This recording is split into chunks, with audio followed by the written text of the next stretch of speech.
Who believes that if you design,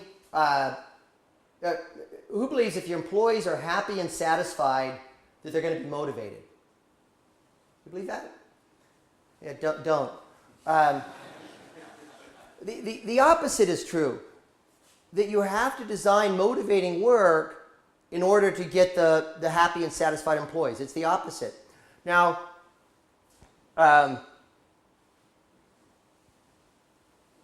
when you look at these disruptors, when you look at these companies, they have nailed something that's been around about 50 years. They've nailed something called core job theory.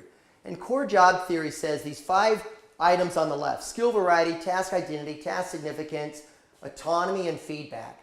These 5 variables must be designed into every job, And yet we don't think like that. As managers, we write a job spec. I want you to do this, this, this, this, and this. And we say, there's the job spec. Go hire somebody. But these 5 variables are designed into jobs at these disruptor companies.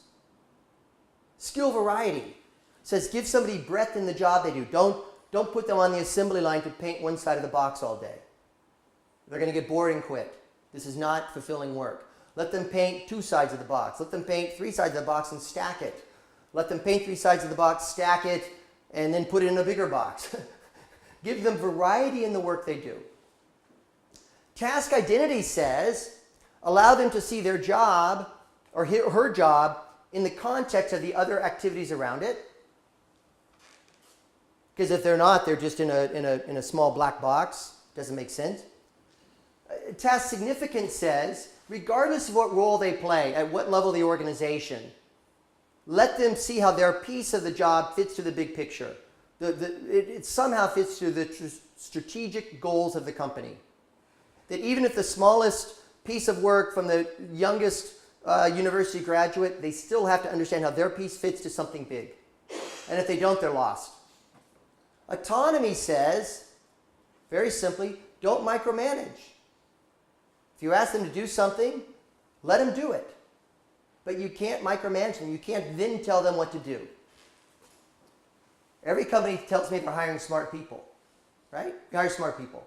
Nobody tells me they hire dumb people. They hire smart people. If you hire smart people, why do you tell them what to do? They should be telling you what to do. So you have to give them the autonomy to reach those goals. Now, of course, have a coaching relationship with them and work with them on where they may be stuck. But micromanaging them, telling them what to do every week is a recipe going forward of disaster. It doesn't work. And then the 5th one is feedback. And people need feedback. And historically, they get feedback in one of 2 ways. They get feedback from the manager or boss or whoever they report to. The research shows this isn't very effective. Or they get feedback from the product or service itself.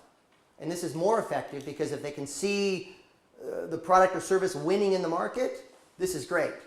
This is fantastic.